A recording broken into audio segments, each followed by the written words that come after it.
Welcome to another episode of our Retail in APAC series in partnership with NRF APAC 2025. Today, we'll learn about India. India is one of the fastest growing retail markets in the world with hundreds of millions of digital-first consumers, reshaping the future of fashion, beauty, and lifestyle. At the center of this transformation is Myntra, an e-commerce company that has become the go-to destination for trend-first shoppers across the country. It started in 2007 as a personalized gifting startup. Myntra made a bold pivot to fashion, and today it is a household name in India, known for creating global brands, embracing AI-driven personalization, and shaping the creator economy through social commerce. In this episode, I'm joined by Nandita Sinha, the CEO of Myntra, who is helping the brands into its next chapter, including its recent expansion into Singapore. We talk about Gen Z consumers, India's unstoppable growth, and the future of trend-driven retail. Here's Paula Makaji, and this is episode 77 of my show. Welcome to OFFBounds. Nandita, it's such a pleasure to have you here. Welcome to OFFBounds. Thank you so much, Paula. It's really great to be here, and I'm really excited for our chat today. I am very excited for our chat today. I think we can't stop talking about India's growth. Yes. And I think it's such a wonderful culture, wonderful place to be. And I think you as the CEO of Myntra have very good perspective on what is going on and what it's going to be. So, Yes. Yeah. It is an exciting place. It's a growing market. It's a young country. It's a country which is driven by digitization. And that's what makes it interesting. Yeah, but so why don't you tell us first, what is Myntra? So Myntra is an e-commerce platform, fashion and lifestyle platform. It started around 18 years ago. And very interestingly, it started off as a personalized gift shopping destination. And very quickly, it pivoted into being, really tapping into realizing that the opportunity which digitization and e-commerce presented in a sector like fashion was very, very untapped at that point in time. And therefore, it pivoted into being that. And over the last 18 years, I would say that it has built its very, very robust platform on the back of technology to solve the complex problems of fashion. We are the leading platform with almost 70 million users visit us every month. So that's the scale at which we operate. We are the partners of choice for a lot of international and Indian and D2C brands in the country. And I think we have customer love, which is unparalleled, especially in the domain of fashion, where we not only bring selection, but actually also bring aspiration alive online. And finally, all of this is really backed by the strong tech platform that we have built over the last many, many years. So this is what Myntra is, and we are focused on building Myntra for 100 million customers in the country. And that's what our focus is as we go forward. Yeah, so there's still like a market to be digitizing in India, right? It's such a growing market. Yes. So I think like the expectations for the future are very bright. I think not just that. I mean, if you look at the market in India, the fashion lifestyle market would be close to $130 billion, out of which only 15% is actually digitized. The rest of it is still offline. So you have almost 85% of the market which has to go through this digitization journey. And this is around half of what, or maybe 1/3 of what the rest of the markets are, whether you look east or whether you look towards the west. And therefore, we are at that unique position that we have to take this digitization of lifestyle and fashion to almost 2 to 3 times of where it is today. And that's the journey that we have to go through. The other interesting part about India is that almost 50 to 55% of the market is still unbranded. So it's not 100% branded fashion like it is actually unbranded fashion. And therefore, so it's just like clothes that clothes that you're buying from mom and pop, like from which are not branded. They are more unbranded. They are more long tail, etc. And therefore, the opportunity is to digitize, but also create brandification of the market. So these are the two parallel opportunities that are available. You have young customers, like there are 300 million Gen Z customers in the country. 100 million of them are already shopping fashion and lifestyle. But it's still a large untapped market. And then you have the tier 2, tier 3 cities, which are still a little behind on their digitization journey versus the tier 1 markets. So there is so much happening in the market, especially if you look at the opportunity that is available. Absolutely. This is amazing. And I think like one thing that when I was researching about the company that came up like many times is the word trendification. Yes, yeah. What does it mean and why this is important for Myntra? Yeah. I think before we get into trendification, maybe a little bit of how Myntra has been built and like what have been our principles, and then how do we take those principles into trendification. I think the first principle that Myntra was built on is the fact that we solve a complex category like fashion. So fashion has many complexities inherent to its nature, because there is touch and feel, there is trial, there is a vast selection that is available to the customer. And there is always this anxiety, especially if you're online, of how do you buy when you don't have standardization of sizes, given that or when we started there were very little brands. So I think the first pillar was to really go deep into solving these complex fashion problems, both from an aspiration perspective, the right catalog, the right videofication, the right size and fit technology, creating seamless returns, a seamless delivery experience, because that itself has evolved a lot in the last few years in the country. The second one was really being the house of brands. So in a sense that we are the preferred partners for a lot of international brands in the country. So if you take Next, Mango, H&M, we are the strategic partners for these brands. We are already in a partnership and starting the partnership with ANF and Hollister. It's almost like if the brands want to get into the market, they have to India's, come through. Myntra is the best place, because our ability to reach to this large domain of customers is something which doesn't exist otherwise. Like reaching 70 million users in a month is not something that any other platform can actually give you. We also partnered with the the national brands that were available in the country, as well as a new set of brands which are now internet first brands or direct to consumer brands that have come up. So I think really building a platform which is serving the customers but also the brands. And finally, at the heart of it is the entire work that we've been able to do on building a tech first fashion platform. So whether it is personalization, or it is size and fit, or it is social commerce, or delivery, etc., everything has a very tech or try-on, virtual try-ons, etc. Everything is very, very driven by creating strong tech platforms. So this has been the pillars on which we have built Myntra. If you look at what has happened over the last 5 years, what really has, when you look at the word trendification, it is really a reflection of how the social media is really shaping commerce in a big way. One is this 100 million Gen Z customers that I spoke about, who are actually influencing almost $1.5 billion worth of shopping in the country. So they are at a large number and they influence a large part of the shopping.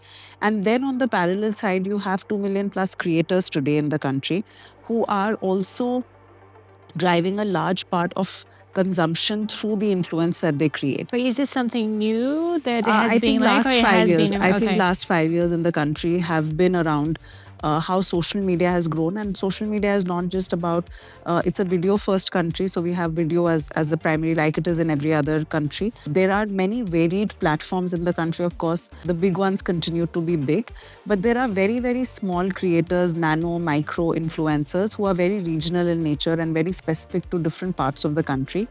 And as the consumption of social media is increasing, there is this trendification that is happening at that level actually, where people are talking about new things that are coming in, and that consumption is happening on social media.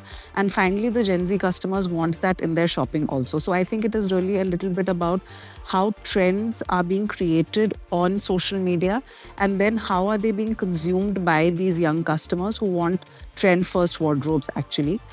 If you look at what we have done from a trendification perspective, I think first really tapped into our deep technology, stack that we have, our deep technology background, in creating a trend identification ecosystem. So whether you have our fashion curation team, our tech team, our data sciences team, they really dig deep into our AI ML algorithms to understand what are the top trends that are emerging in the country, identifying the trends in the country. So you're like codifying, like you're decodifying all the trends and putting in one platform. And putting in a platform, and also helping brands and sellers actually consume the trends that are coming up in the market. So you have these deep technology algorithms, AI/ML algorithms, which are using our search data, our browse data, some of the information that we get from the brands on what trends are actually showing up, or trend forecasting agencies also putting it all together to identify what are the macro trends that are emerging, and helping the brands and the sellers actually get access to these trends as they are happening. The second layer is the discovery layer, because trends, you may have them, but they may not be available to the customer if they're not discoverable. So we overlay trends, and I may get different trends depending on how we have been browsing and using the platform. So that really helps in the discovery. And finally, I think ultimately Trendification is changing the business model and the supply chain of fashion also. So if you look at, earlier, fashion was available. It would take 9 months from the runway to the customer, or in a country like India, maybe even 12 to 15 months. But now that time has shortened to 30 days, 45 days. And all of that is happening through, again, deep integration with our brands and our sellers, for them to be able to not just identify the trends, but also help customers get it in 30 to 45-day cycles. So I think this is the entire trend ecosystem that has been created by Myntra, powered by the deep tech that we have. I think at the core of this is really the fact that the business models, both discovery and supply chain, are changing because of this wave that the youth of the country as well as social media creators have created together. So it's almost like, because you have this technology that tracks everything, that tracks how what these consumers are looking for, what is the next trend, it's almost like you're also tackling waste, because you're not producing extra of something that's not going to sell. In a way that ultimately it's becoming more and more useful for brands and sellers to produce products in quantities that are going to last. The trend life cycle has shortened. So therefore, everyone has to ensure that they are within the guardrails of that trend life cycle. You can't assume that a trend which used to last maybe 6 months, 12 months, 18 months, 24 months is going to last that long in the current environment. And therefore, how is your supply chain very agile, very reactive, and is able to really work with a lot of back-end integration to create smaller MOQs or smaller quantities for each trend and style is increasingly becoming very, very important. So like, it's almost, I don't know, it's not like the brands are selling your platform. It's almost like they are your customers too. Brands right? are 100% our customers. I think if you look at our pillars in our strategic house also, brands are our customers, because not only are we helping them get access to this large set of customers that we have, but we also help them advertise to these customers. We help them with insights about these customers. So there is a lot of work that we do on engaging with the customers on the platform. We have a pillar of social commerce, for example. Now that social commerce platform, we were the first in the country to introduce social commerce, which means that content to commerce really. So you have videos, and we have something called Myntra Studio, which is an end-to-end hub of content on the platform. So influencers come to you and then brands use, so we have almost 100K influencers who work both on and off the app, producing 300K pieces of content a month.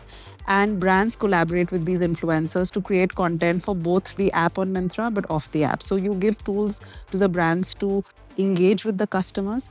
You give tools to the brands to actually build their brands off the app also. So, help them with creating content, which is advertising content off the app.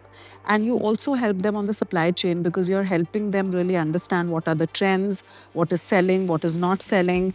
Help them with our algorithm of size and fit recommendation. Help them reduce their returns, and help them reach the customer faster through our program of Myntra Express. So it's like an end-to-end service that you provide the brands as you help them grow in this country in the journey of brandification of fashion. Yeah, and there's also, so like what you're saying is also like the retail media component that is integrated in the platform. Yeah.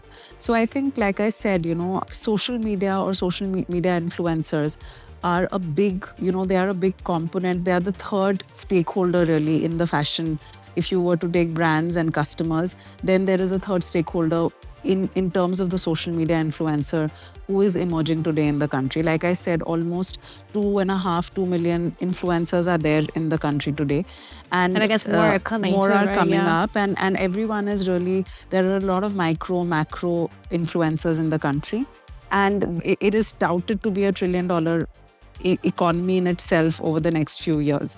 So it is a big growing market, especially in a young country like India, especially in a country where, if you look at it, earlier there was, and everywhere in the world, there was a one-to-many communication. So there was one brand ambassador, one celebrity who was talking to everybody in the country. But now you have these mini celebrities, mini influencers, micro influencers, nano influencers who are creating very, very specialized regional niche messages for each segment of the society.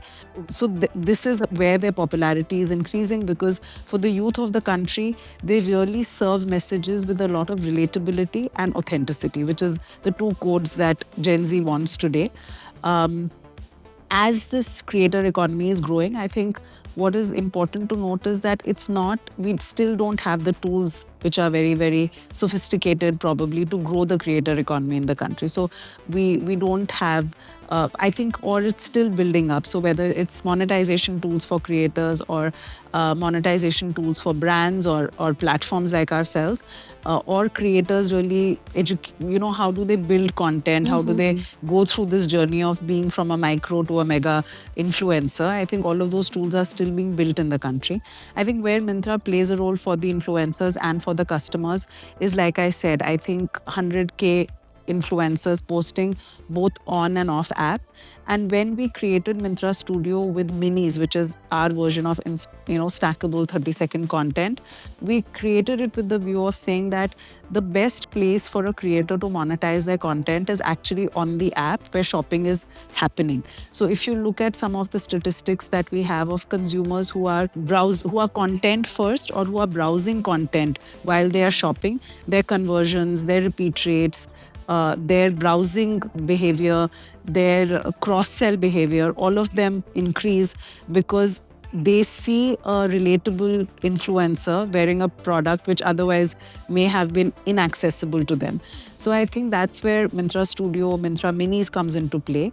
We also created something last year which we call the Ultimate Glam Clan, which is where we said that all customers want to be creators also. And so we asked customers to really sign up and be So it's creators. like user-generated content. User-generated content, but they are almost like mini influencers on the app. And that also has given us a lot of traction, both on the customers who are posting, but also the customers who are consuming this content.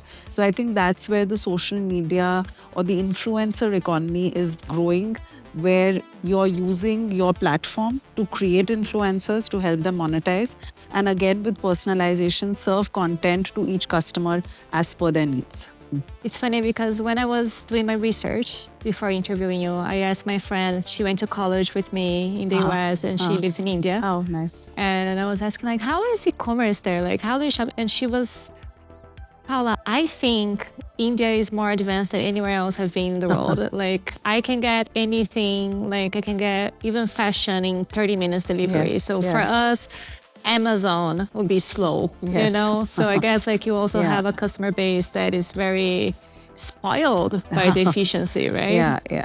No, I think I would agree with your friend that India is actually seeing a lot of new business models which didn't exist probably or don't exist in the rest of the world because of the unique environment that India, presents and very high concentration of consumption clusters. I think that's what has led to quick commerce in the country, that there are very high density consumption sectors in the big cities or even in the small cities which really drive consumption.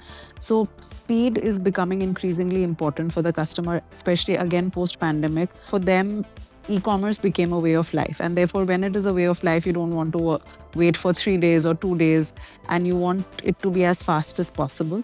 So 2 years back, we introduced something called Myntra Express 2.5 years back, which is basically all deliveries of Myntra in the metro cities. Almost 55 to 60% of them get delivered in 2 days. And what we started in December was Myntra Now, which is 30 minutes fashion delivery. In You pay a Bangalore, fee? you currently don't pay a fee. So we just want to kind of test it out, pilot it out to see what really is the opportunity, like how are customers responding to it. But really, I think the work is to. So we started in Bangalore with around 12,000 styles and 30 minutes delivery. So with 6 to 8 dark stores across the city to be able to cater all of the pin codes in the city, and it's been a fantastic consumer response. So we I are mean, I seeing, would love yeah, that. I Yeah, mean, we are that's exactly seeing what I need. customers. A large part of customers are actually coming and exploring, and a large part of our orders are now starting to come in those geographies from Myntra Now. I think we are also seeing again a very different way of shopping on Myntra Now. So people are shopping for occasions. So around Christmas, we saw Christmas dresses and party dresses, etc., all come up. Around festivals in the country, we see those things come up. So there is a very different consumption bucket that you've opened for the customers, which otherwise they were not considering while they were doing e-commerce shopping. So I think, And that's because of the fast delivery. because of the fast delivery. Because if you've not planned, then you still can buy something fashionable, just got something invited new. for this party, Yeah, so- yeah. Or you were invited, but you forgot to plan. So, you can still do something which is what you would have wanted to do had you had the luxury of time. So I think that's what Myntra now solves, and we are now expanded in 3 cities: Bombay, Delhi, Bangalore, and a few more cities. So really, like, this is our big bet for this year. And truly, there were 2 things which we bet on last year. One was Myntra Now, and the other one was Forward, which is our Gen Z platform, which is our tech-enabled, end-to-end fashion platform for Gen Z, because we truly believe that they shop differently, they buy different things, they're a huge population. They are the ones who are going to add disproportionate growth to the digital fashion economy. And these were the 2 big bets that we made, which was how do you create a new Myntra for a new set of customers, which is the Gen Z customers, or a new set of consumption, which is Myntra Now, like fashion in 30 minutes. Amazing. And because everybody is logged in this platform, is it an app or? It's an app. It's an app. Yeah, okay. yeah. So you have all this data, right? Yeah. Like, I imagine with how AI is evolving by the day. Yeah, You can actually use that for your platform and everything. Yeah. How are you tackling? Yeah. So I think if you two questions, two questions to your question. One is on data personalization, and the other one is on AI and how we are using it. I think again, our mission is to really make shopping easy, fun for customers through technology. So that's really what we do. We try and remove all of the compromises that people have to make in shopping for fashion, especially when it's online. So either you don't have selection, or you don't have the right recommendations, or you don't have the right experience. And that's what we try and tackle through data and technology. Personalization is very important because there is a lot of selection on the platform. There is a lot of selection because you're catering to so many people in the country, and India is a very diverse country. So the weather is different across the different parts of the country. The cultural codes are different across the different parts of the country. And therefore, you have a lot of selection which caters to all of these customers. But I think this is where personalization comes into play, where we really tap into the signals that the customers give us while they're browsing, while they're buying, the kind of brands they're buying, the kind of products that they're buying, categories that they're buying, and how do we use this data to really create a very personalized storefront for them. And the more customers, the more we adopt AI for this, the more we kind of create a very personal storefront for the customer, which is very unique to their needs. So I think this is one way where personalization and AI are kind of converging with each other, but it's a very important pillar as we go forward, especially in a diverse country like India. I think the other one is really how do you make shopping more seamless for customers and a little bit more like how the real world experience is in a way. So last year we tapped into all of the AI tools that were coming in, where we launched something called Maya, which is our conversational commerce assistant. So you ask a question and it's near real time. You kind of keep getting answers. So you say, I want to attend this podcast. What should I wear?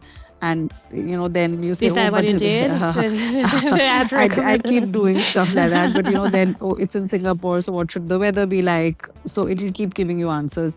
My Fashion GPT was also a version of using an interface like ChatGPT, which had really taken over the world in 2023, and create something which was very seamless for fashion. So again, ask a question. I'm attending a wedding in a particular city.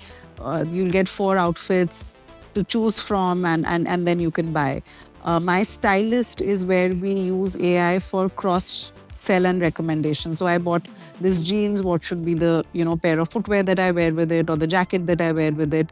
And finally, our size fit recommendations, they are driven by a very very strong AI ML algorithm which recommends size basis the products that you have bought in the past, and your history of what you have liked and what has fit you well, etc.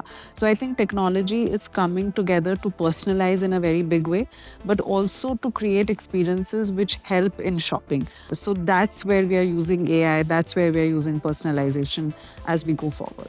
Yeah, and I had on the show a few episodes ago an economist specializing in APAC, and he was talking about how Indian tourists are going to outpace the Chinese tourists. So we are seeing like this incredible growth and new market that is coming. Yeah. Where do you see India in the next 3 to 5 years? I think India, like I said, we have a growing young population. So I think we have our demographic dividend in place. We have 300 million Gen Z users in the country. Almost 50% of our population is less than the age of 35.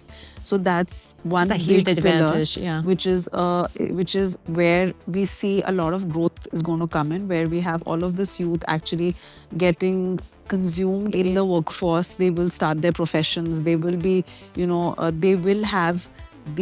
will come into the workforce, and that's where growth will happen both for the economy as well as the consumption. So I think that's one big pillar. The second pillar is the fact there is affluence that is growing in the country. So you have India is many India. So you have like the affluent India, which is like any other European country, and then you have the middle of the country which is growing in affluence and growing in size. So I think the middle India is growing both in affluence and size, and that is going to significantly impact the economy in a positive way. And I think again, India has been a tech, has always been at the forefront of technology, both for consumption as well as economy, and that will continue as we go forward. But yeah, I think that's where we are going as an economy and as a country. I am very excited. I am mind blown by everything that you are doing. I wish you all the success. I'll be following your story, the trajectory of the company, and yeah, I'm very excited for India. Thank you so much for participating. Thank you so much. Thank you. Learning from Nandita was such an eye-opener. What really stuck with me is how Myntra isn't just keeping up with the Indian market, they're shaping it. India's fashion space is still mostly offline, and Myntra is using tech, data, and creators to change that. From spotting trends through AI to delivering fashion in 30 minutes. And I mean 30 minutes for a party outfit? What? They are also giving brands the tools to grow, helping creators monetize and making shopping super personal, like your own fashion assistant. It's not just e-commerce, it's a whole new way of thinking about fashion. India's future as a digital fashion leader feels very real, and Myntra is clearly at the center of it.